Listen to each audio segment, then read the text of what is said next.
Hey everyone, this is Mark, owner of I-68 Consulting Group. So the purchase of body armor or kit has become very popular in the self-defense and defensive shooting industry. So I thought I would make a video for you guys to let you know my philosophies, how I set up my kit, what I'm missing, and what has worked for me in the past through combat deployments. So there is a lot of information out there about how to set up your kit, and I really encourage you and recommend that you go and look at all the information that would best suits you. This is my philosophy, how I set up my kit through the experiences going to Afghanistan a few times, and what's worked for me personally. Even guys on my team, they set up their kits differently than I did, and that's okay. And so you have to find out what works for you in the environment that you're operating in. So this is just to give you some food for thought when you buy your kit and you start setting it up. Okay, guys, so this is my kit setup that I have. Haven't set a whole lot of money into it. I've just kind of pieced it together with stuff I've had from the last 20 years or so. I set this up in support of a gun belt right here. So when setting up your kit, you need to ask yourself a couple questions first. Number one, what am I using my kit for? And number two, what type of environment am I operating in? Basically, urban versus rural. So if I'm in a rural environment, I might actually have more stuff on my kit. For example, more magazines, more water, more food, survival, maybe some more medical supplies. So for me, I used to hate carrying a bag with kit. It was just uncomfortable, really, especially for long range movement. So I tried to put as much stuff I can on my kit. Now, granted, I'm going to be moving slower because there's more weight, but I have everything on me. Versus urban, where speed might be of the essence because I'm moving from vehicles to building, building to building. So I might slim stuff down so I can move a lot faster and a lot easier. So let's talk about the wear of our kit. So when you're sizing your kit on your body, what we want to try to do is keep those plates in front of those vital organs. We don't want our kit to fall all the way down in front of our belly, but we also don't want it up into our throat as well. So we try to size it to where those plates are covered in that triangle of death, that shoulder to the belly button part as well. As for weight distribution, I like to try to keep as much everything centered on the front and on the back here, and try to keep the weight over my hips. Now, if you are going to put stuff on the sides or on the cummerbund, try to equalize that weight, kind of like when you're packing your rucksack. You want to keep everything nice and level and everything, the weight distributed evenly, because I had a rucksack where there was more weight on the right side and other weight than on the left side, and it was miserable. And really, that type of pain can take you mentally out of the fight.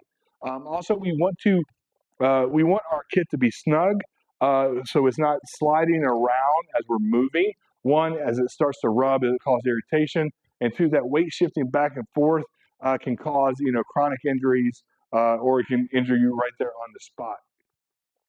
If you are rocking a pistol like I am here, in general, we want to keep that pistol side clear as much as possible. So with this setup, I've tried to keep everything centered. As you can see, I have a radio pouch there, which we'll talk about in a second. But I've tried to keep everything center lined on the front and on the back. So now we're going to go over what Mark has put on his kit. And so some of this stuff is going to be a little old school. Again, as I said before, there is a lot of bougie stuff that you can put on your kit. I'm a pretty simple guy when it comes to my kit. I do keep everything I need on my kit. So kind of talk about what I have going down from top to bottom. This right here is my administration pouch. It is a little bulky, but I've had this thing for 13 years. I 2 deployments with it, and so for me, I've trained with it, so it doesn't bother me as much. What do you put into your admin pouch? So for me, so I had this as a JTAC in the Army. So I had my ATAC phone. You can definitely, this is where you put your pens. You always keep a small notebook in there because for some reason you always have to take notes. And then really whatever else you have. So depending on what you want to put in there, always, if you're going to put it here or on the side, definitely recommend administration pouch where you can put pens, pencils, notebooks, or whatever else you need on that. If you are, especially for law enforcement officers, they're running ATAC as well. They have the juggernaut pieces where it's more of a plastic piece that it holds the phone. All the JTACs now use it in the Army. A really good piece of equipment. I'm old and it kind of set my way, so this was good enough for me. And also, for civilians, this is where you want to put your keys. In general, if I'm wearing kit, and especially a gun belt, I don't have a lot of things in my pocket because it's difficult to get to anyway. So that's where I'll put, that type of stuff in my administration pouch. And then I always have a little flashlight on here. And if you're not wearing a helmet, you don't have a flashlight. And then if you didn't want to pull out your bulky flashlight, this is a great flashlight right here that I can use at night. Obviously, it's red as well. Going down, and so yeah. So again, administration pouch. You can put it on your side if you need to. Again, I try to keep everything center line. As for my magazine pouches, I like the six magazine pouches here. Well, really one, it gives me that versatility versus that urban versus rural as we talked about earlier. So if I wanted to rock six mags, I could. When I was in Afghanistan, we were in rural areas, and I wanted to keep everything on me.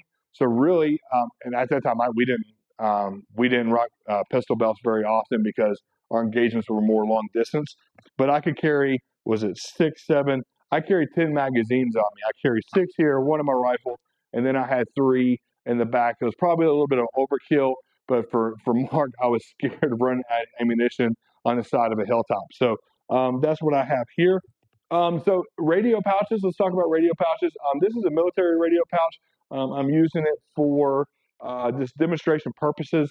If you're going to rock communications, talk about cable management. So with that said, you want to ensure that whatever cables that you're rocking on your radio, that is interweaved into your kit. So if you're getting out of vehicle, if you're moving around stuff, those cables aren't catching one. Uh, it catches you and stops you, or two, if it breaks, and then you don't have communications. And then one other thing, if you are going to rock a push to talk, I don't see any really civilian use for rocking two radios, but always put it on your non-firing side. So if I'm going to rock, I'm a right-handed shooter, so my radio is on my left-handed side, my push to talk will be on my left-handed side. And the reason for that is we always want to keep our firing hand free, whether you're rocking a rifle or if you need to get your pistol to engage a threat. So keep that stuff on your left hand side, so you can always keep that firing hand free. So for me, this is a newer thing. The tactical fanny pack, we'll call it right here. This is where I keep the tourniquet. And I didn't rock this in Afghanistan way back when. These weren't out yet, but this is where I keep all my medical kit right here. Notice that it's whatever medical kit you have. Always try to keep that center line. So if one arm is injured, you can always reach it with both arms.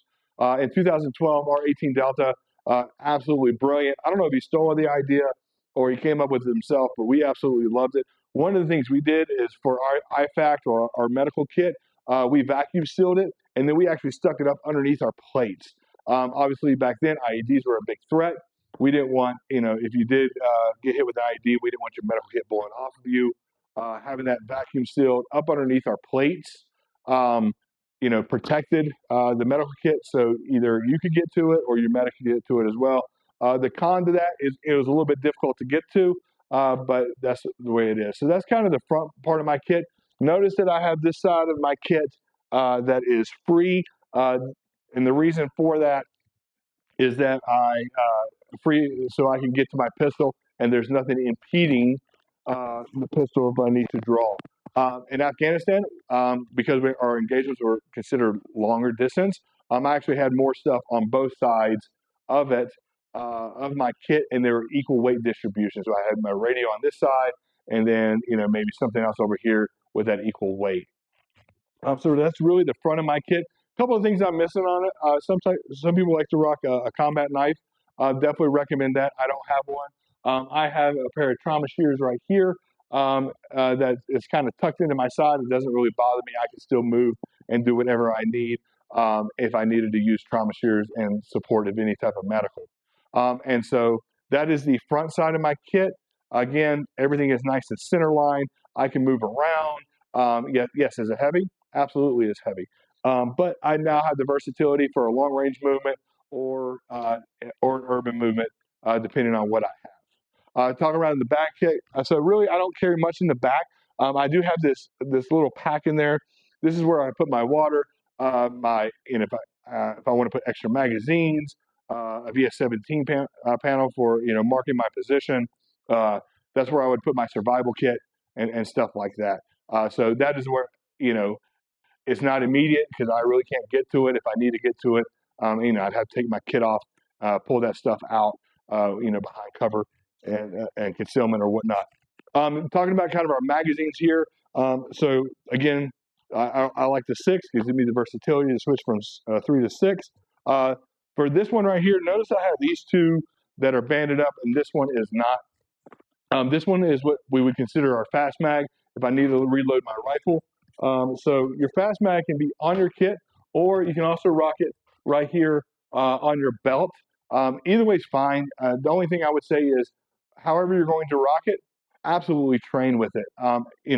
Just for the purposes, with my kit, this one would probably be a little bit faster to get to. However, if you're not training with kit all the time and your muscle memory is to go to your belt, then that's your muscle memory. Just whatever you decide you're going to do, train with it, train with it, train with it.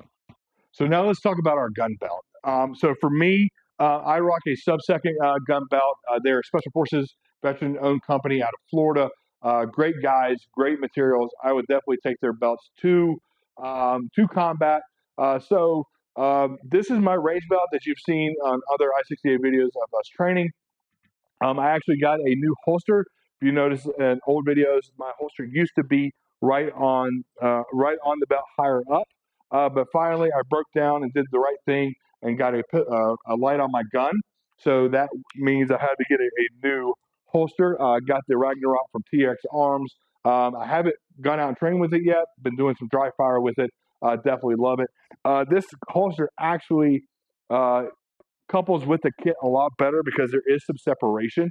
If you do rock a holster high up on your belt, the kit could impede that draw process.